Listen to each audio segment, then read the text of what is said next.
Okay, we are live.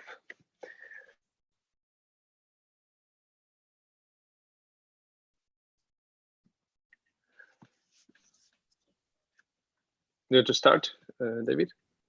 Oh, yeah, I can't. Sorry, Igor. I thought you were going to kick it off and then I'd say a few words. Thank you for organizing this event, Igor. And thank you to everybody for joining.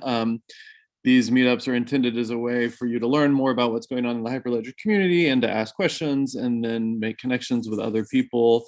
And hopefully, you'll find out something that's interesting for you. And as an open source project, if you do see anything that's interesting, you can get involved. This meetup is just one event, but we have a lot going on in the Hyperledger community. There are other calls, other ways for you to engage. So if you are interested in what you hear, we would love for you to, get involved in the community. So I can drop a couple of links to where you may go if you are interested in learning more. But with that, I'd like to hand it off to Igor to announce the speakers, and we'll listen to what they have to share. Yeah. Hello, everyone. I would like to introduce Dany and Yoav from IBM Research. They'll talk about Hyperledger Orion, which is Orion is a standard database with the blockchain properties that provides this tamper-evidence, provenance, data, lineage, authenticity, non-repudiation, and multi-sig capabilities, with standard data model and transactional APIs. So Dany, and who is a manager of the blockchain technology platform at IBM Research, and Yoav, who is a research staff member in the same company, they will tell us more about Hyperledger Orion. Please feel free to ask questions at the end of the presentation. Yeah, and enjoy this time.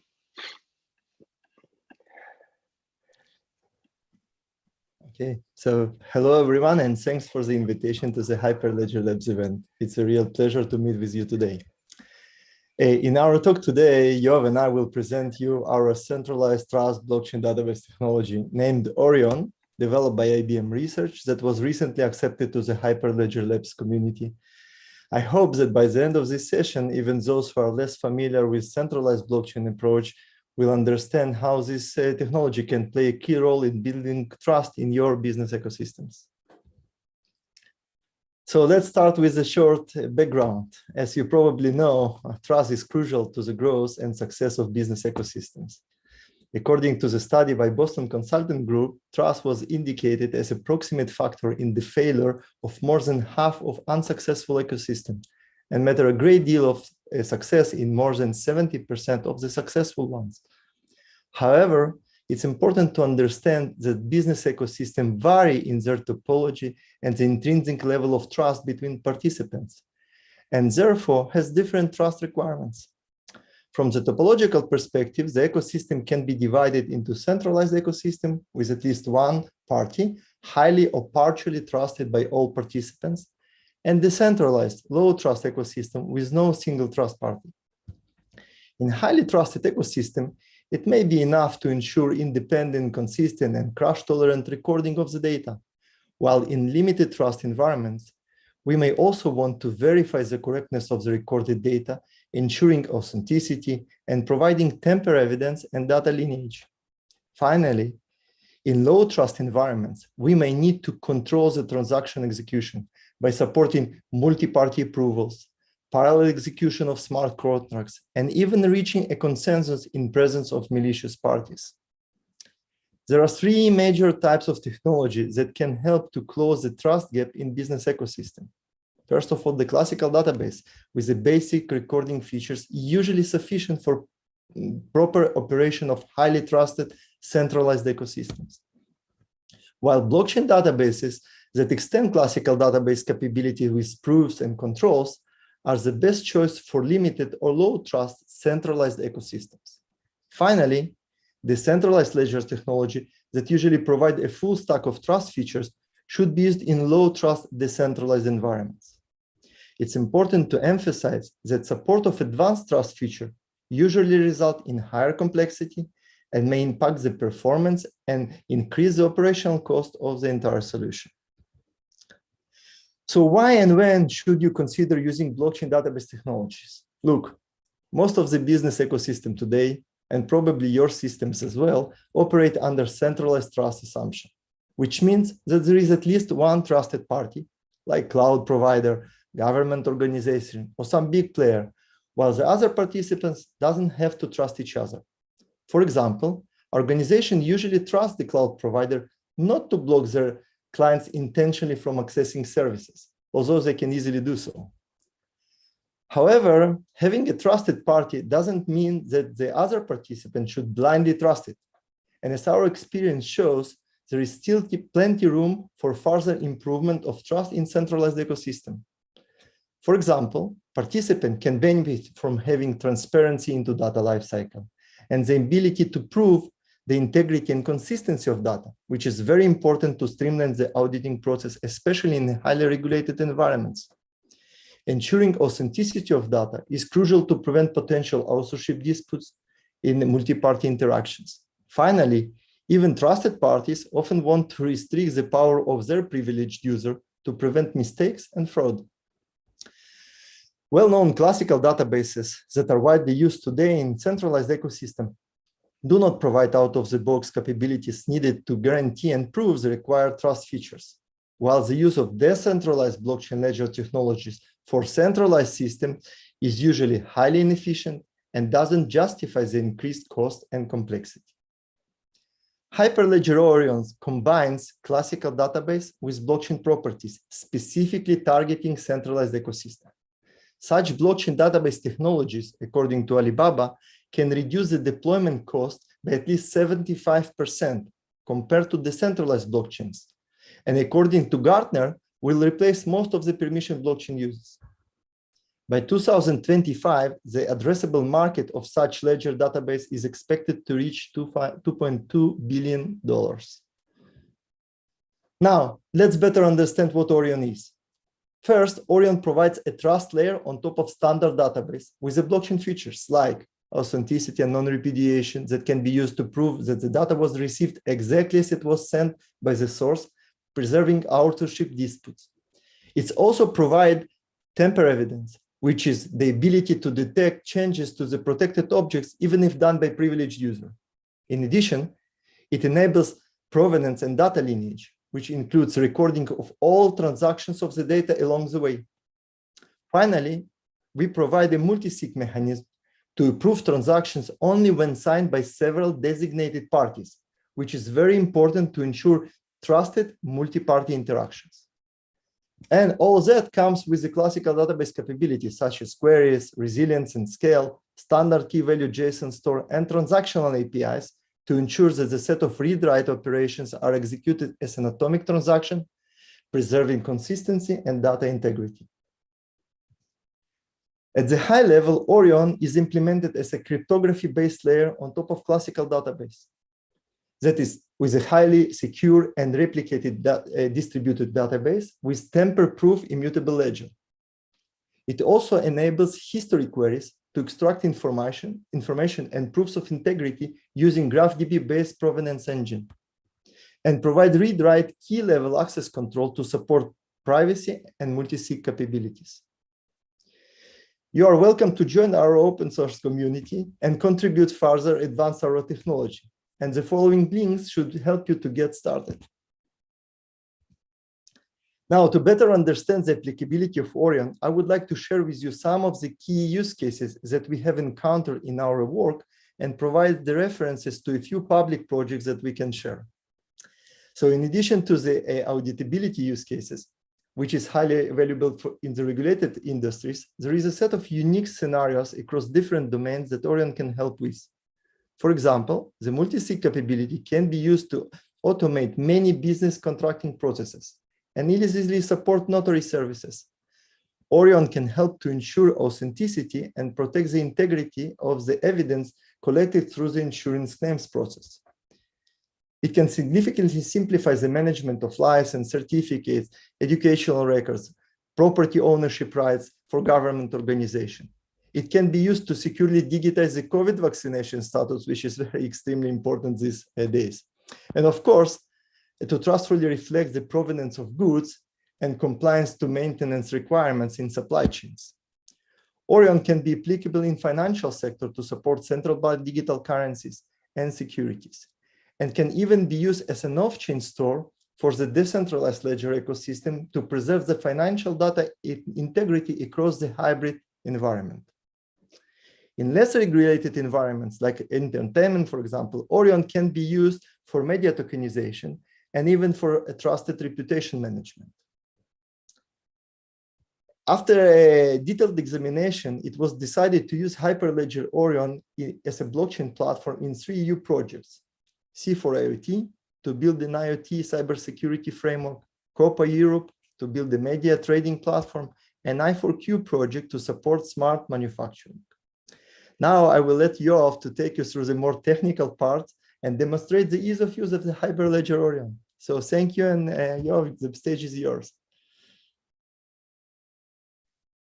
Thank you, Dany. Let me share my screen.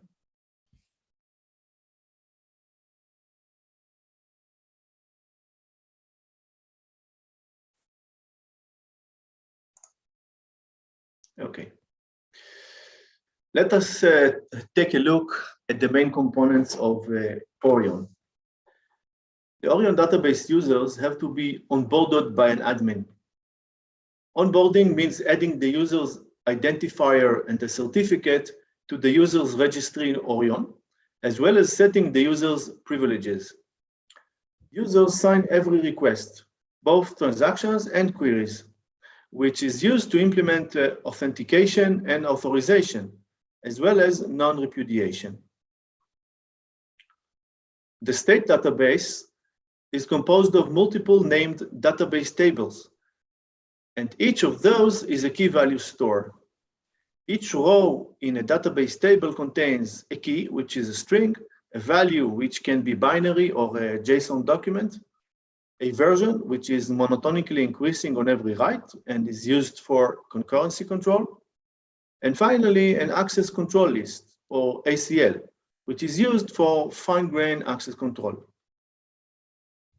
Multiple database tables are useful in order to manage user access, as well as in order to define custom indexes according to the schema of the JSON documents in them.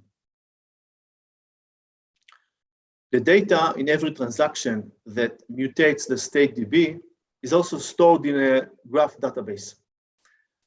The provenance store holds the history of key value pairs, as well as the relations to users and transactions. This provides an easy way to query and retrieve historical data and explore the complete data lineage. The component that gives Orion its blockchain properties is a set of append-only authenticated data structures.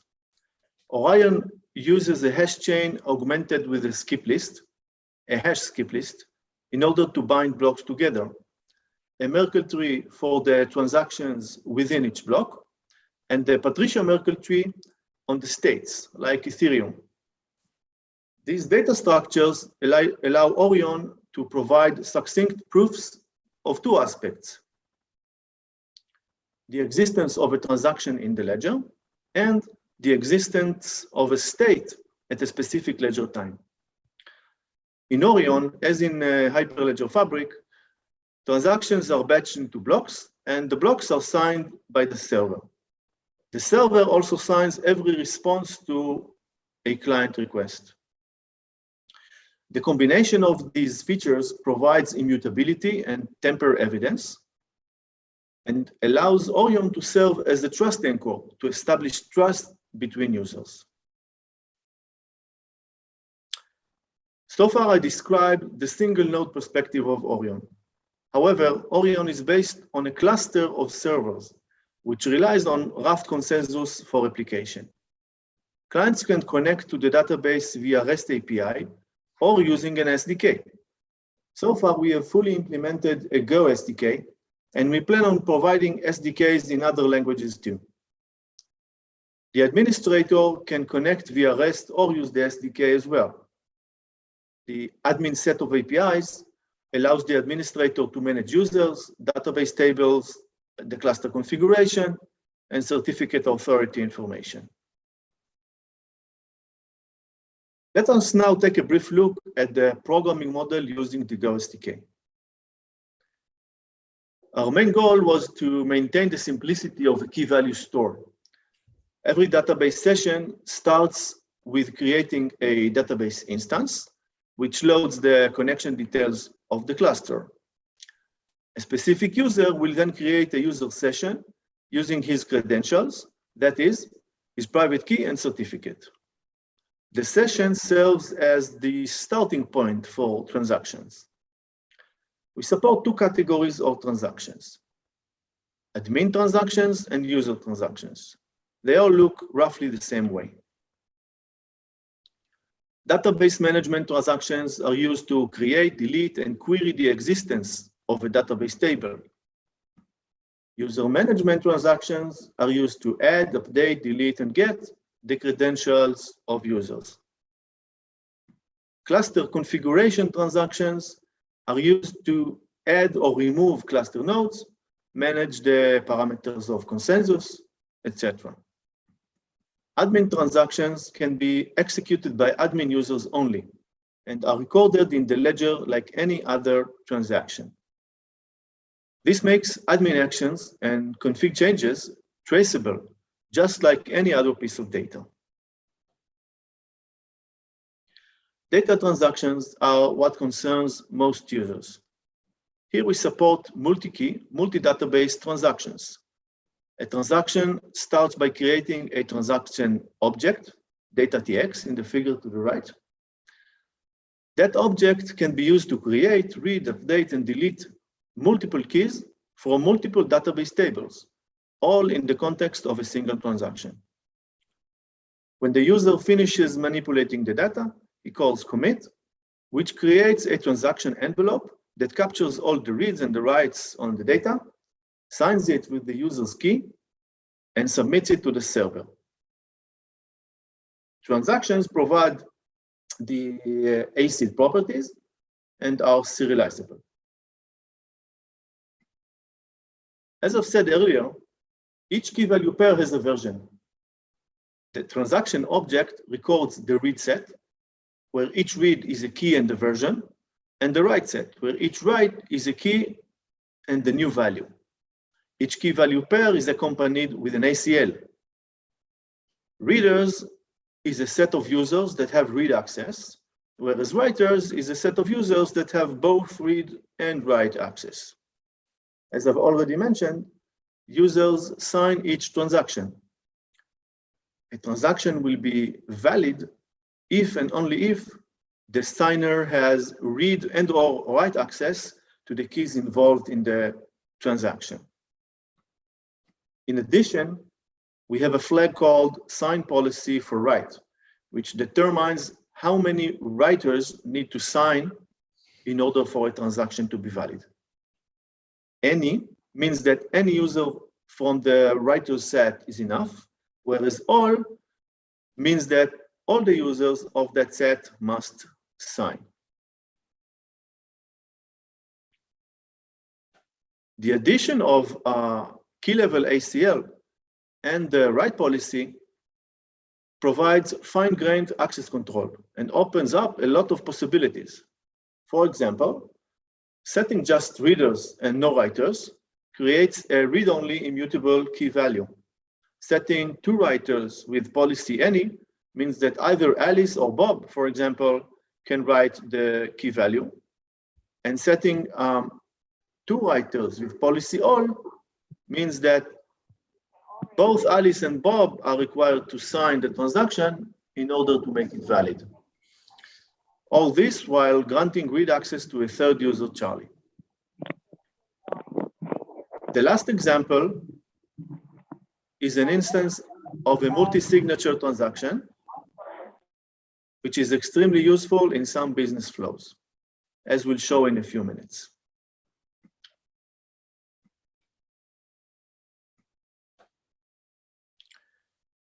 The values in a database table can be JSON documents, and if so, it is possible to define an index on their fields and execute range queries.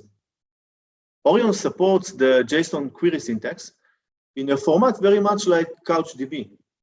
So the learning curve should be easy to manage for people familiar with it. The last set of APIs exposes the provenance information Orion maintains. It allows you to answer questions like, what is the evolution of the values of this key? Or which users have read or written this key during a transaction? Or even, which keys were read or written by this specific user? And this is just a partial list. Now, let's demonstrate some of these features using a simple example on a car registry. In this example, an imaginary department of motor vehicles runs a registry that keeps track of all the cars in the country and their ownership. This is, of course, an oversimplified scenario for ease of presentation. The first role in this scenario is that of a DMV officer, which approves transactions that bring new cars into the system. What is sometimes called minting transactions. The DMV officer also approves transactions that transfer ownership between the users. The second role is that of a car dealer, which submits mint requests to introduce a new car into the system while becoming its owner. The car dealer later sells the car to a new owner, transferring ownership to her. The third role is that of regular car owners, which can transfer ownership between each other in the process of buying and selling. Note that we assume that the DMV is required to be part of every such transaction by law. There is another role here, that of the service provider, database as a service, for example, but we will not address its role in this example.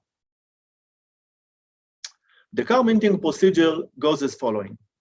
First, the dealer executes a mint request transaction, inserting a mint request record with the required information. The record, which identifies the dealer and the car, is accompanied with an ACL, which allows only the dealer to write to that record and allows the DMV to read it. Next, the DMV reads the mint request record, inspects it, and compares it to the actual car, and then insert a new car record into the database. The car record is again accompanied with an ACL, but this time it lists both the owner and the DMV as writers and requires that every change in that record be accompanied by the signatures of both. Let's take a look at the code of one of these transactions. This is the mint request transaction. The data transaction is started from a user session, in this case, the dealer user. It then prepares the record, verifies that the record does not exist already in the DB, and then writes the data with the put method. The commit method then packs the transaction's read and write set into an envelope, signs it, and submits it to the server. The result of the commit is a transaction receipt signed by the server. The user can then save the transaction envelope and transaction receipt to his local storage as evidence of the transaction execution. As you can see, it's very simple to understand and very intuitive for database developers. The transaction receipt is basically the block header of the block in which the transaction was committed and the index of the transaction within that block. You can also see that the header contains the hashes for the hash skip list, the Merkle tree, and the Merkle-Patricia tree. In the next step, the current owner, the dealer, sells the car to Alice, the buyer. The transfer of ownership is implemented as a multi-signature transaction, First, the car owner prepares the transaction, just like we saw earlier. It reads the car record, which is captured in the read set. It then changes the owner to Alice and changes the ACL to Alice and DMV. He then adds Alice to a field in the transaction called must sign users, which allows the initiator of a transaction to require additional user signatures. He then signs the transaction, but instead of submitting it to the server, he sends it to Alice. Alice, the buyer, will inspect the transaction content, for example, checking that she is indeed the new owner, and then add her signature. She will then send the doubly signed transaction to the DMV. The DMV will again inspect the transaction and validate the details, the new ownership, the new ACL, and the signatures. The DMV may also run provenance queries or add custom logic, such as checking that the owner, buyer, or car are not on some blacklist. The DMV officer will then add her signature to the transaction and submit it to Orion. The Orion server deems the transaction valid only if it is correctly signed by all three parties.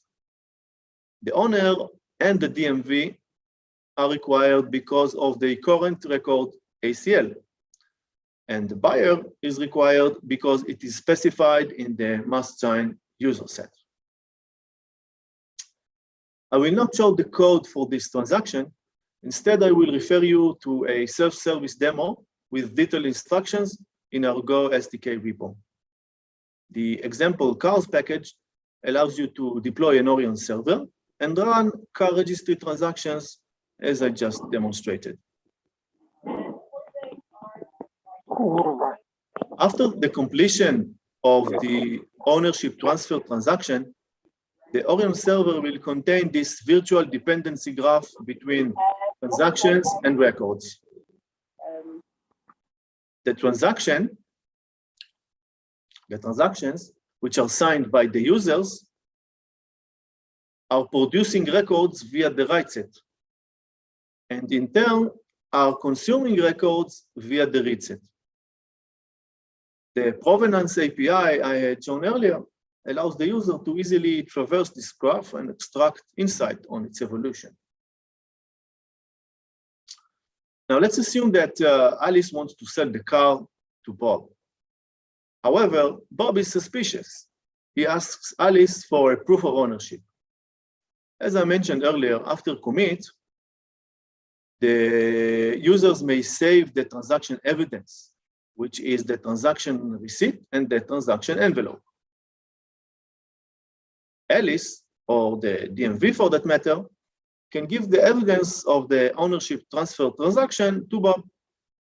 Bob can inspect the transaction content, and then, with the evidence, Bob will ask the Orion server for a proof of the transaction's existence in the ledger.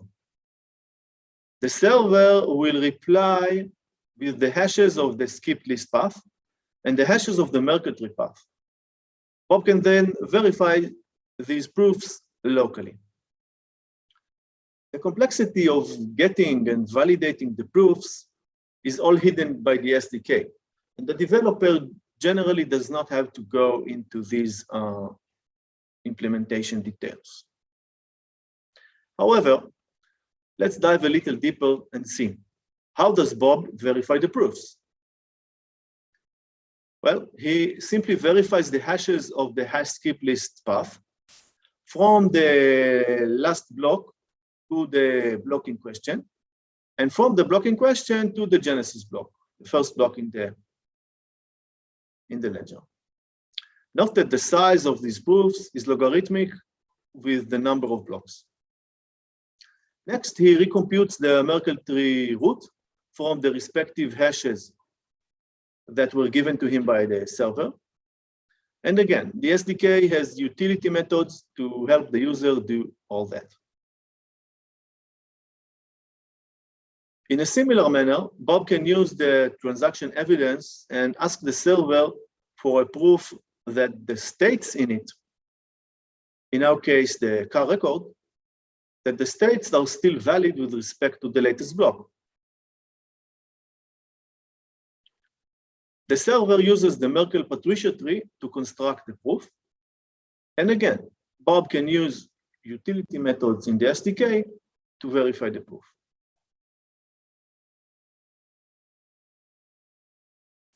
The transaction and state existent proofs achieve two goals. First, they allow Alice and Bob to establish trust between them by using Orion as a trust anchor. Second, they allow users of Orion to detect tampering in the blockchain database by periodically requesting proofs of existence to past transactions and states that they know should exist.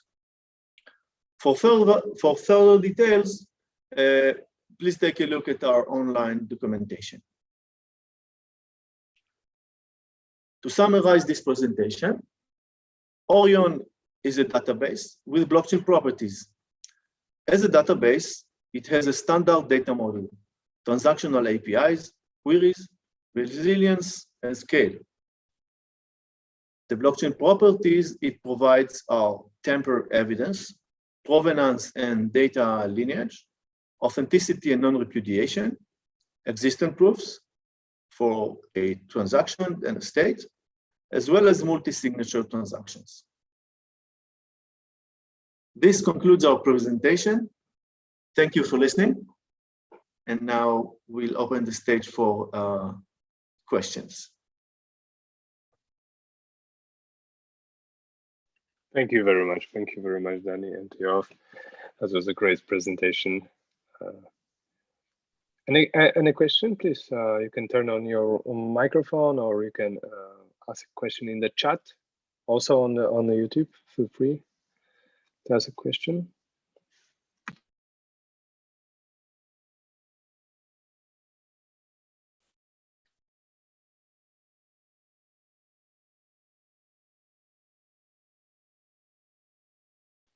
So I have a question.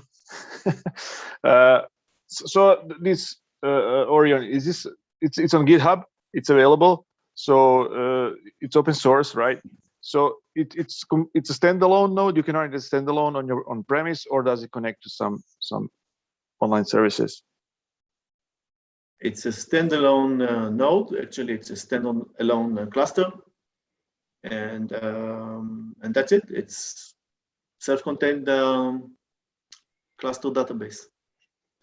And in GitHub, we have two repositories, one for the server and one for the SDK.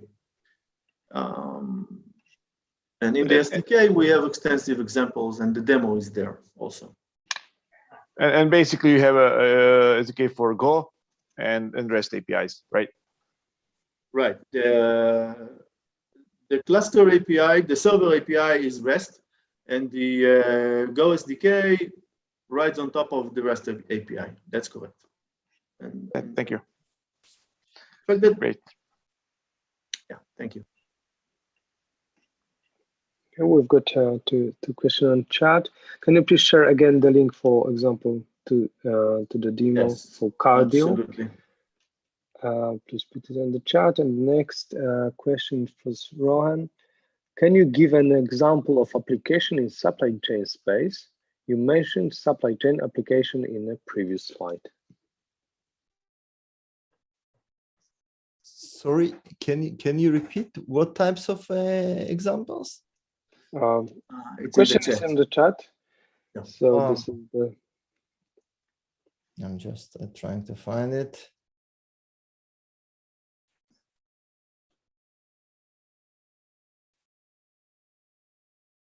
Of course, a supply chain. Okay, so in supply chain, it usually may be very important to have a provenance of goods through the supply chain.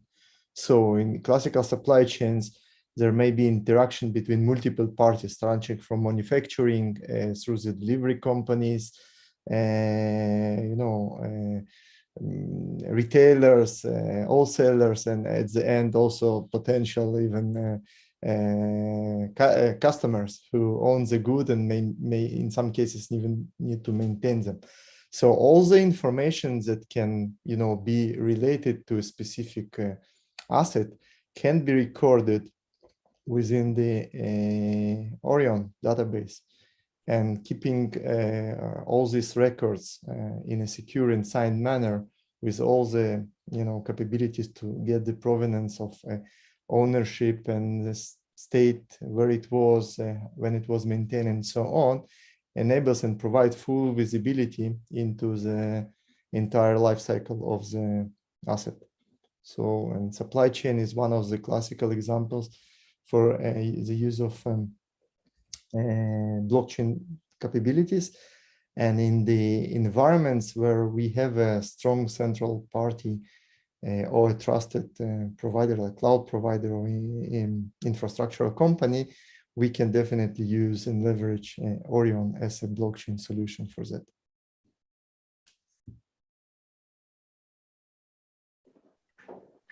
Thank you.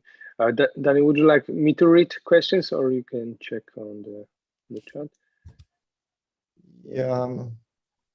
Is there a use case for banks? For example, the performance question. Yoav, do you want to take the answer on the performance one? Yeah, the performance, we are still in the early stages of productizing the server. So we haven't done rigorous performance tuning, but from early testing, we can say that performance is better than blockchain, like Fabric, naturally. But it will undoubtedly be lower than traditional databases. But I don't want to commit to numbers. I can say that a ballpark number is 10,000 transactions per second at this early stage, and we still have a lot of work to do on performance tuning and improvements. So that's with respect to performance.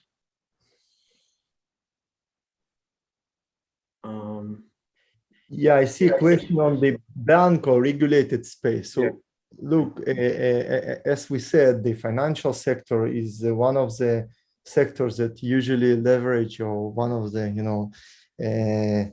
pioneers in trying various types of blockchain technologies. And if we are talking, for example, about central bank digital currency, so different countries take different approach for central bank digital currency. So in some cases, they are going and trying some decentralized approaches for that, and some countries goes with the centralized approaches. So we believe that for those who want to go with a centralized approach, Orion can be definitely something that they can leverage. And of course, in these specific situations, it can provide better performance than alternative solution. But as you have mentioned, you pay for additional features. So if it's compared to classical databases, yes, without all these trust features, so we will have a lower performance. But compared to the centralized blockchain technologies, that Orion can be the best fit if we are talking about centralized solutions. And also it can be in the regulated space, like the DMV example. Again, if you have a regulator which is usually a highly trusted participant, not fully trusted, but maybe highly trusted participant in the ecosystem. So I also believe that in these kind of scenarios, use of Orion could be beneficial for these environments.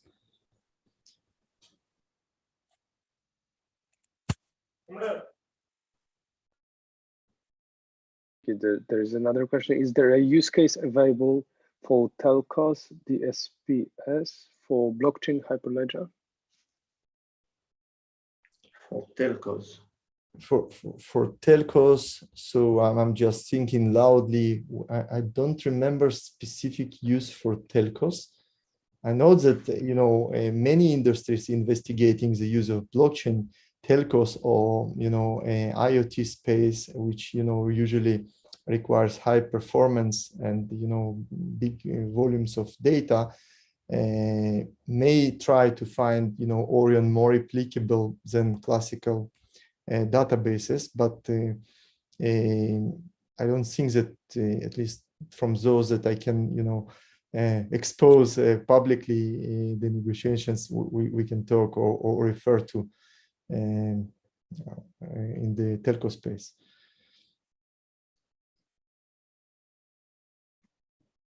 Okay, so I will add from the Hyperledger side that we've got a telecom special interest group.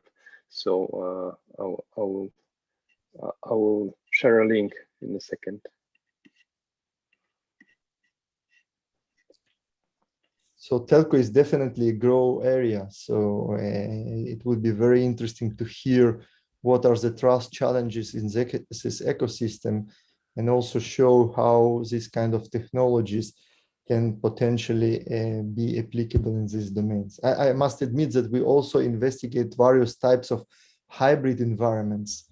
The hybrid environment is an environment that may include multiple Orion servers, which may interact with each other at some point, or the interaction between Hyperledger Orion with, for example, a classical decentralized blockchain databases, potential as an off-chain store to preserve the integrity through the entire life cycle. So these kind of scenarios can also be interesting for us. Or if you see any ecosystems that the combination may make a lot of sense, we'll be glad to know and be involved. There is a question here from Angelina about technology at the heart of the replication component, and how does it relate to Fabric, for example. So yes, many of the design decisions here are inspired by Fabric, and that's not by accident. Three of us are Fabric developers. One of the team members is a Fabric maintainer, and we know Fabric very well. And the component that we are using, the replication, the style of replication that we are using is inspired by Fabric. It's not exactly like Fabric, but it's similar. So we try not to invent the wheel. And we are using the same library, the same etcd Raft library for replication. I hope that answers the question. And there is a question from Hubert about is it possible to connect Orion with Ethereum? So I don't have a full developed answer to that, but as Dany said, one of the use cases we thought about is using Orion as a verifiable off-chain storage in order to speed up things that happen in slower blockchain platforms like Ethereum or Bitcoin or whatever, or Fabric. A kind of an alternative to the off-chain transactions. You can do transactions through Orion and then do a netting transaction once in a while into the public blockchain or the slower blockchain. I see another question about do we aim to have Orion as a pay for service and so on. So first of all, as you can see, it's an open source project, so everyone can go download it and use it in their environment and so on. We're considering various ways of taking this technology and exposing this to the users. And of course, one of the potential threads is to provide it as a service for clients. And of course, in cases where clients or potential users or partners would like to have also some support, additional support capabilities on top of just using open source project. This is the areas where we can, as an IBM, see a way for potential collaboration. So I hope it answered your question.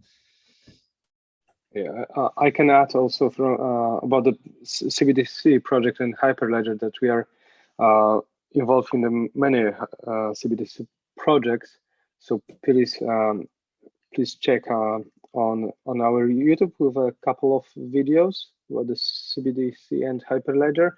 I'll also share now one of the link. So please feel free. Yeah, I can just, to relate, we have in our team generally involved in other activities beside Orion. One of them is around tokens and and support for CBDC space.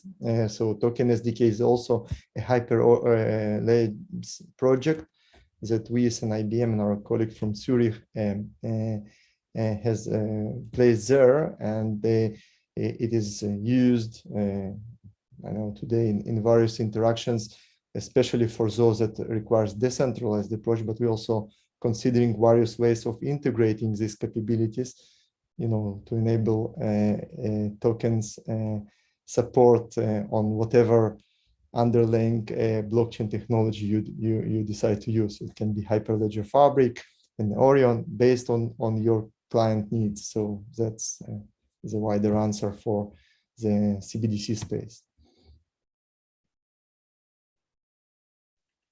And there's two more questions, and let's make them the last two questions because we are. There's a question about a question from Santi. Can we consider Orion as a distributed network like Fabric? Where can we use as a permission blockchain? So the architecture of Orion is very similar to the ordering service in Fabric. It's a Raft-based cluster, and you interact with it. And the users are, of course, everything. The users are, of course, permission. They have to be onboarded with the certificate. The difference, however, is that Fabric comes ready to have the ordering service hosted by multiple organizations. It's built that way from the get-go. And Orion does not do that. The cluster is managed by an administrator, which typically belongs to a single organization. And the nodes are, we think that typically they will be hosted by a single organization. They will be fault tolerant and highly available, of course, but still, it's a single organization. And we think that this organization can be trusted, and it does not take part in the business interaction that the users do via Orion. I hope that answers the question. Yeah, hi. Good evening. This is Prashanti. I just posted this question. Yeah. Yeah, thanks for answering my question. So ideally, this can be chosen in a high level, like which is useful for public. Maybe kind of a voting system for a government. So it can be more suitable for such scenarios, but not within the kind of organizations. Like suppose we have something called reward exchange program, and where we have built one ecosystem where the parties can participate in that. Whoever wants to exchange their points, so they can participate in their blockchain. So we can consider Orion maybe kind of a public in a government-wise kind of use cases, right? So as a permissioned, maybe as a permission blockchain, maybe we cannot consider this approach, but in a high level, the same like public blockchain, we can consider this while with an authority and with an authority. So am I right? So Yes. more than the Yes. I mean, what you said is exactly true. When you have an authority that users are naturally by design are required to trust or have to trust, like a government or maybe a big company that provides a service, then that could be the anchor for trust among users, right? So we trust the market, like the New York Stock Exchange, okay? And that enables us to trade stocks, right? It's a centralized system, but you and me don't have to trust each other in order to trade stocks. So that's kind of the analogy. Okay, okay. So can I ask this question? So are there any, we are already live with anything, or we are building it now? We are already live with any partner, or we are, I'm sorry, we are, no, I'm just asking, is this project product got deployed to any client, or we are developing this? I just wanted to understand if someone is using already, and how this is working on production. This is not yet officially released. It's not production ready yet, but we hope it will be. It's good enough right now. It's good enough for proof of concepts, for initial ideation, for testing. And we are right now working on productizing it, testing, making it robust. We hope to get there in a few months. Yeah, it's really a good idea. I know many projects or many clients, they don't like to keep entire blockchain node on their private network, on their own laptop or on their own system. So having one centralized and keeping the trust on that particular server is really very good. Appreciate for your work. Thank you.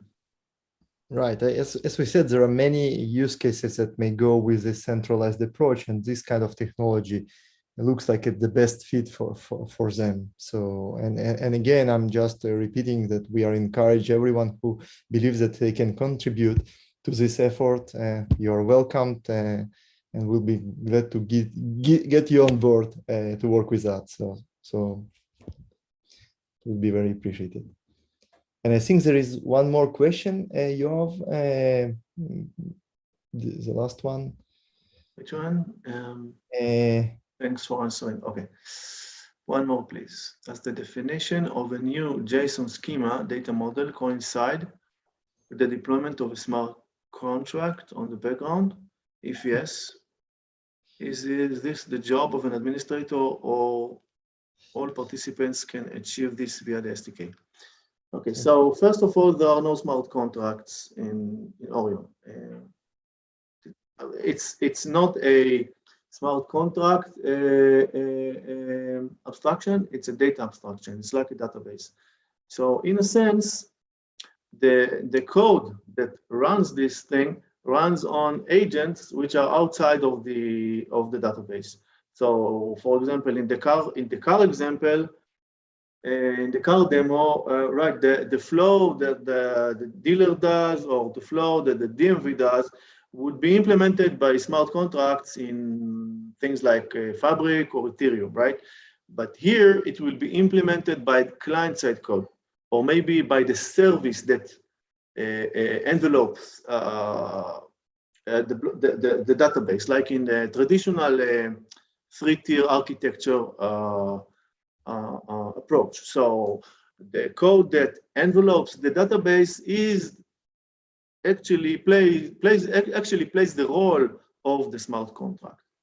So with respect to permissions, the schema of the database and the creation of the database itself and is controlled by an admin. So you prepare the database, you define an index because you expect the type of documents that will be in there, and you grant users a privilege to read or write or create documents in a particular database, and then the users do their own thing.